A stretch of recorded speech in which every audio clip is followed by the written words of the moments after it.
तर कस काय मंडळी, हा आहे ब्लॉगचा पार्ट 2. आम्ही आलतो चंदननगरला सिस्टीम बघायला, पण ह्या ढोल पथकाच्या आवाजापुढं सिस्टीम काहीच नाही. हे सगळं गणपती विसर्जनाला चालले होते आणि आपल्याला तर काय लाईव्ह चालू करायचं होतं, पण डोक्यात विचार आला कोण बघन का नाही. तिथून पुढं आल्यावर परत त्या सिस्टीम पाशी आलो, पण यांचं काय स्नॅप टाकायची येड जाईना. म्हणलं घ्या टाकून आता स्नॅप, पण काय मग. पण आपल्याला स्नॅपचं सोडून नाचायचं पडलेलं होतं. तिथून पुढं आल्यावरती आपण गणपती बाप्पा आणि मारुती राया यांची अशी एकत्र मूर्ती बघितली. खूप आवडली आपल्याला.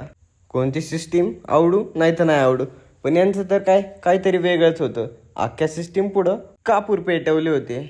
तर चला मग तुम्हाला आवाज ऐकवतो.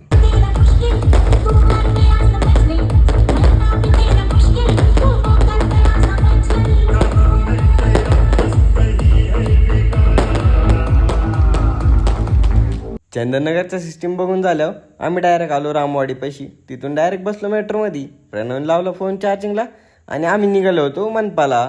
तिथून डायरेक्ट जायचं होतं आपल्याला दगडूशेठला.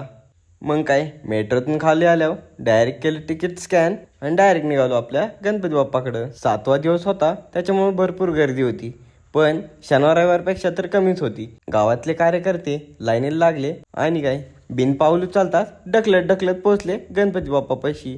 पण आम्हाला काय लाईनीला लागता आलं नाही. मग आम्ही बाहेरून निघालो होतो दर्शन घ्यायला. एवढ्या लांब येऊन यांनी बाहेरूनच दर्शन घ्यायला लावलं. जाऊ दे आता, म्हणलं गणपती बाप्पा मोरया.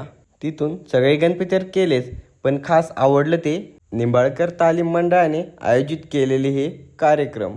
सीमा सोडल्या तरी या संभाजीचा आत्मा आपल्या वंदनीय स्वराज्याच्या सीमा कधीच ओलांडणार नाही. कारण तुमच्या या शंभूबाळाच्या वागण्यात तुमचेच संस्कार, मनात आबासाहेबांचे विचार आणि कृतीत बुलंद निर्धार जिवंत आहे. तिथून आल्या आपल्याला भेटले ते वेदांत भुजबळ आणि बाळराज फरतडे. वेदांत तर भेटत असतो मध्ये आधी, पण बाळराज डायरेक्ट 4 वर्षांनी भेटलाय आपल्याला. त्याच्यामुळं म्हणलं आता काहीतरी झालंच पाहिजे. काय हो नाही तर नाही हो, आम्ही बिन लाईटीच्या बसमध्ये डायरेक्ट 3 वाजता पोहोचलो डायरेक्ट गावात. तर चला मग आपण भेटू पुढच्या व्लॉगमध्ये. चला बाय.